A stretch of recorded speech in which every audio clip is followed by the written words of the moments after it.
ትጋት ድምፅ ነው።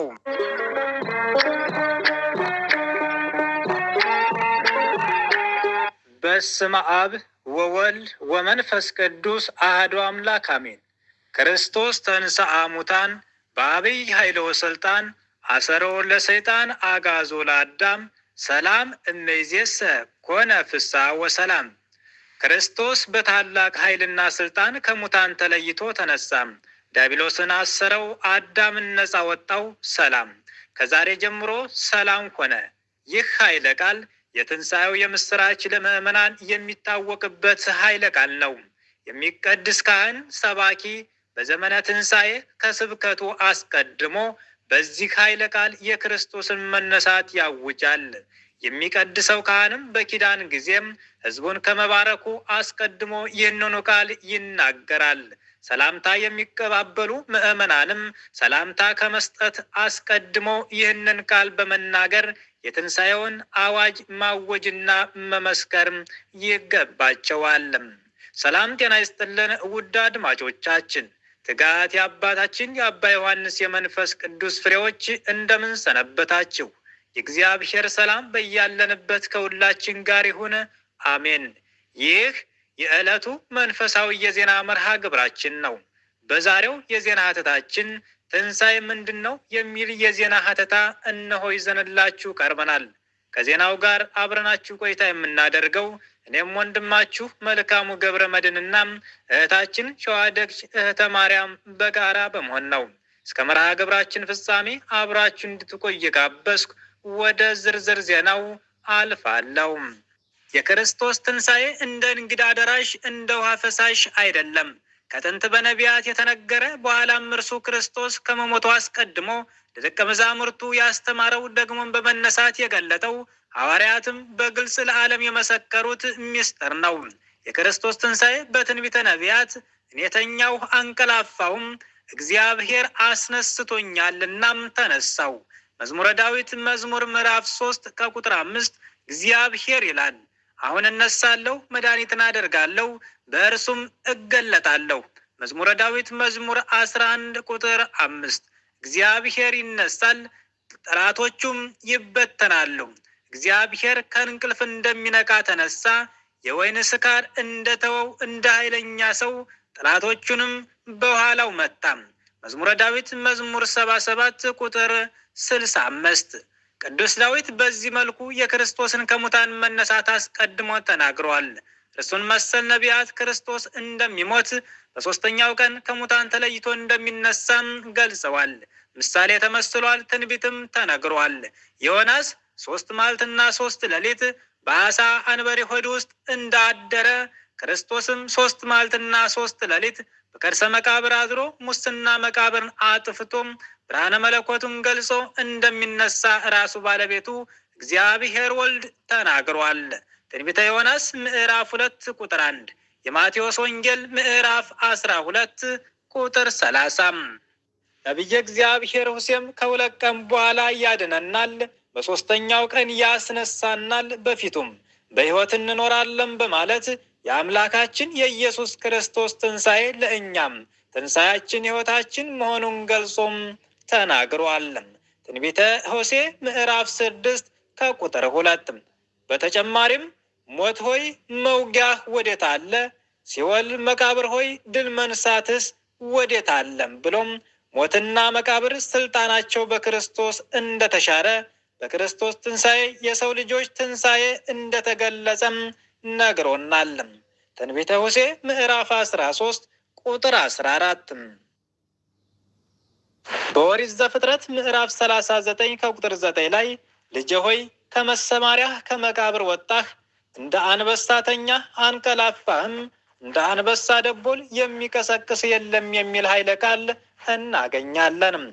በዚህ ኃይለ ቃል የሚቀሰቅስ የለም የሚለው ክርስቶስ በገዛ ስልጣኑ አስነሽ ሳይሻ ከሙታን ተለይቶ እንደተነሳም የሚያስረዳ ነው። ጌታችንም በራሱ ስልጣን እንደሚነሳ እንዲህ በማለት አስተምሯል። እንደገና እነሳ ዘንድ እኔ ነፍሴን እሰጣለሁና ከእኔ ማንም አይወስዳትም። ነገር ግን እኔ በፍቃዴ እሰጣታለሁ። እኔ ላኖራት ስልጣን አለኝ፣ መልሼ እወስዳት ዘንድ ስልጣን አለኝና። የዮሐንስ ወንጌል ምዕራፍ 10 ቁጥር 17። ይህ የሚያስረዳን ክርስቶስ ለዓለም ቤዛ ሆኖ በፍቃዱ እንደሞተና በስልጣኑ እንደተነሳ ነው። የክርስቶስ ትንሣኤ በአዲስ ኪዳን አራቱም ወንጌላውያን እንደ አንድ ልብ መካሪ፣ እንደ አንድ ቃል ተናጋሪ ሆነው የክርስቶስን ትንሣኤ በወንጌል ጽፈውታል። ቅዱስ ማቴዎስ በወንጌሉ በምዕራፍ 28 ቁጥር 1 እስከ 16 በሰንበትም ማታ ለእሑድ አጥቢያ ማርያም መግደላዊትና ሁለተኛዋ ማርያም መቃብሩን ሊያዩ መጡ። እነሆ ታላቅ የምድር መናወጥ ሆነም፣ የእግዚአብሔር መልአክ ከሰማይ ወርዷልና ቀርቦም በመቃብሩ አፍ ላይ ድንጋዩን አንከባሎም በላያ ተቀመጠ ይላል። በዕለተ ትንሣኤ የክርስቶስን ትንሣኤ ለማየት መላእክት እንደዚሁም ቅዱሳን አንስት ተገኝተዋል። ሲወለድ የመወለዱን ዜና ለእረኞች የተናገሩ መላእክት በትንሣኤው ዕለትም ዜና ትንሣኤውን ለቅዱሳን አንስት ለማብሰር ከመቃብር ተገኝተው የትንሣኤው ምስክሮችም ሆነዋል። ጌታችን ከሙታን ተለይቶ በተነሳ ጊዜም መቃብር ጠባቂዎቹ ከመለኮቱ ግርማ የተነሳ ታውከዋል፣ እንደ በድንም ሆነዋል። እርሱን ከመፍራት የተነሳ መቃብር የሚጠብቁት ታወኩ፣ እንደ በድንም ሆኑ እንዳለ ቅዱስ ማቴዎስ። የማቴዎስ ወንጌል ምዕራፍ 28 ቁጥር 4 መልአኩ እናንተ ሳትፍሩ የተሰቀለው ኢየሱስን እንደምትሹ አውቃለሁና በዚህ የለም፣ እርሱ እንደተናገረው ተነስቷልና፣ ነገር ግን ኑና የተቀበረበትን ቦታ እዩ፣ ፈጥናችሁም ሂዱ፣ ከሙታን ተለይቶ ተነሳ ብሎ የትንሣኤውን የምስራች ለሴቶች መግለጡንም ማቴዎስ በወንጌሉ ጽፏል። ውድ ክቡራን አድማጮቻችን፣ እነሆ የዜና ዘገባችን እንደቀጠለ ነው። ቀጣዩን ዘገባ እህታችን ሸዋደግ እህተ ማርያም ታቀርብልናለች። በድጋሚም አብራችሁን ቆዩም።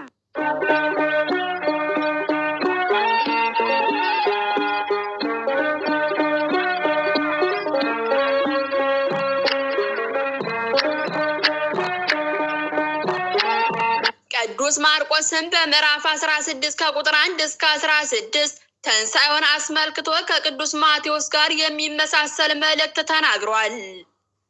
ቅዱስ ሉቃስም እንደዚሁ በምዕራፍ 24 ከቁጥር 1 እስከ 24 የክርስቶስን ዜና ትንሣኤ ጽፎልናል። ቅዱስ ዮሐንስም በአጻጻፍ ስልቱ ከሶስት ወንጌላውያን ረቀቅ ያለ ቢሆንም ትንሣኤውን በመመስከር ከሶስት ወንጌላውያን ጋር ተባብሯል።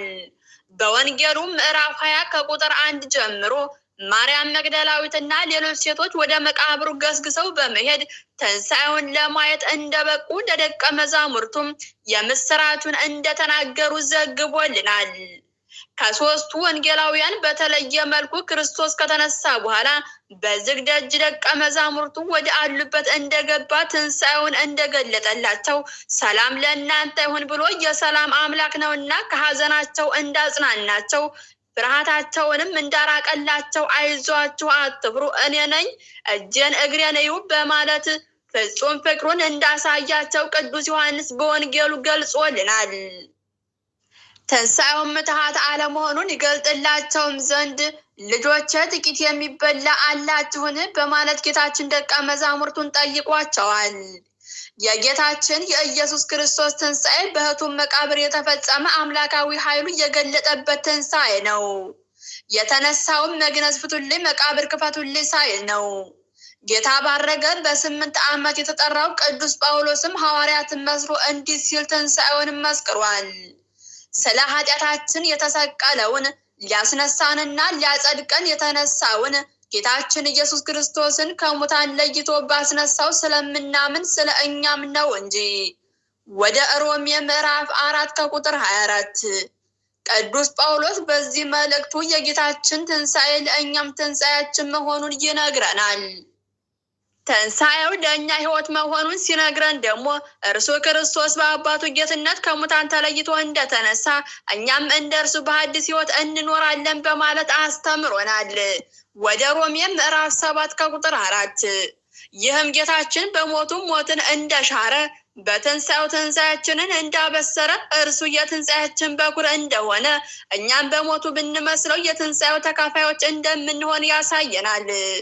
ጌታችን በሚከተሉት 5 ነገሮች በኩራችን መሆኑን ቅዱሳት መጽሐፍት ይነግሩናል። በጥንት ገና ዓለም ሳይፈጠር ዘመን ሳይቆጠር በመኖርና እኛን ፈጥሮ በማስገኘት በኩራችን ነው። በተቀድሶ በመመስገን በኩራችን ነው። ቅዱሳን የጸጋ ምስጋና የሚመሰገኑት እርሱን በኩር አድርገው ነውና። በትንሣኤው በኩራችን ነው።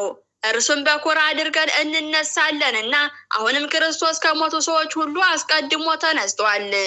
በመጀመሪያው ሰው ሞት መጥቷል፣ በሁለተኛው ሰው ትንሣኤ ሙታን ሆነ እንዳለ ሐዋርያው ቅዱስ ጳውሎስ አንደኛ ቆሮንቶስ ምዕራፍ 15 ቁጥር 20። በእርገቱ በኩራችን ነው። ቅዱሳን አረጉ መባሉ እርሱን በኩር አድርገው ነውና። አርገ ከመያሌቡ እርገተ ጻድቃን ንጹሐን፣ የንጹሐን ጻድቃንን እርገት ያስረዳ ዘንድ አረገ እንዲል ቅዱስ ዮሐንስ ወልደ ነጎድጓድ ነፍሳትን ከሲኦል አውጥቶ ምርኮን ማርኮ ገነት መንግስተ ሰማያት በመግባት በኩራችን ነው። ስለዚህ በዓለ ትንሣኤውን ስናከብር የእኛም ትንሣኤያችን መሆኑን አውቀን ተረድተን ትንሣኤ ልቦና ተነስተን መልካም ስራ በመስራት መሆን አለበት። እኛ ትንሣኤ ልቦና ሳንነሳ በየዓመቱ ትንሣኤውን ብናከብር ፈሪሳውያንን ወይም ትንሣኤ ሙታን የለም ፈርሰን በስብሰን እንቀራለን ብለው የሚያምኑ ሰዱቃውያንን መምሰል ይሆናል። ትንሣኤውን እንዴት ማክበር እንደሚገባን ቅዱስ ጳውሎስ እንዲህ ሲል ይመክረናል። ከክርስቶስ ጋር ከተነሳችሁ ክርስቶስ በእግዚአብሔር ቀኝ ተቀምጦ ባለበት በላይ ያለውን እሹ፣ የላይኛውን አስቡ፣ በምድር ያለውንም አይደለም። እናንተ ፈጽማችሁ ሞታችኋልና ሕይወታችሁም ከክርስቶስ ጋር በእግዚአብሔር ዘንድ የተሰወረች ናትና ሕይወታችሁ ክርስቶስ በሚገለጥበት ጊዜ ያን ጊዜ ከእርሱ ጋር በፍጹም ክብር ትገለጣላችሁ። ቆላስይስ ምዕራፍ 3 ከቁጥር 1 እስከ 4። የክርስቶስ ትንሣኤ ትንሣኤያችን ነው ብለን ለምናምን ሁሉ ከምድራዊ ሀሳብ ነፃ ሆነን ተስፋ የምናደርገው ትንሣኤ እንዳለን በማሰብ ከሞት በኋላ ሕይወት ከትንሣኤም በኋላ የዘላለም ሞት መኖሩን ሳንዘነጋ በዓሉን ማክበር እንደሚገባን ሐዋርያው አስተምሮናል። ላይኛውን ሰማያዊ መንግስት ለማያስቡ መልካም ስራ ለማይሰሩ ሰዎች ትንሣኤ ምን እንደሚመስል መድኃኔ ዓለም ኢየሱስ ክርስቶስ ሲያስተምር እንዲህ ብሏል። በመቃብር ያሉ ሁሉ ቃሉን የሚሰሙበት ጊዜ ይመጣል። ስለዚህ አታድንቁ። መልካም የሰሩ ለሕይወት ትንሣኤ፣ ክፉ የሰሩም ለፍርድ ትንሣኤ ይነሳሉ። የዮሐንስ ወንጌል ምዕራፍ 5 ቁጥር 28። ምዕመናን የትንሣኤያቸውን በኩር ክርስቶስን አብነት አድርገው ቃሉን ሰምተው ሕጉን ጠብቀው ትእዛዙን አክብረው ትንሣኤ ልቦና ተነስተው የትንሣኤን ዕለት ቢያከብሩ ስጋውን በልተው ደሙን ጣጥተው በንስሐ ተሸልመው በፍቅረ እግዚአብሔርና ፍቅረ ቢጽ ባልንጀራን በመውደድ ጸንተው ቢኖሩ ላይኛውን ማሰብ ትንሣኤውን ማክበር ማለት ነው። እንደዚህ ካደረጉ የትንሣኤውን ትርጉም አውቀዋል።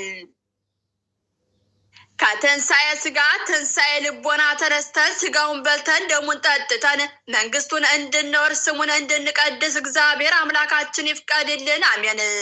ውድ ክቡራን አድማጮቻችን ትጋት የአባታችን የአባ ዮሐንስ የመንፈስ ቅዱስ ፍሬዎት የተዋህዶ ልጆች ሆይ እነሆ ትንሣኤ ምንድን ነው ከሚል የዜና ሀተታችን ብዙ ትምህርት እንዳገኛችሁበት ባለሙሉ ተስፋ ነን። እነሆ የክርስቶስ ትንሣኤ ትንሣኤያችን ነው። ዘመናችን ተባርኮ ክርስትናችን አምሮና አብቦ የመንግስቱ ወራሾች ያድርገን። አሜን። ሰላም ወስብሐት ለእግዚአብሔር ወለወላዲቱ ድንግል ወለመስቀሉ ክብር። አሜን።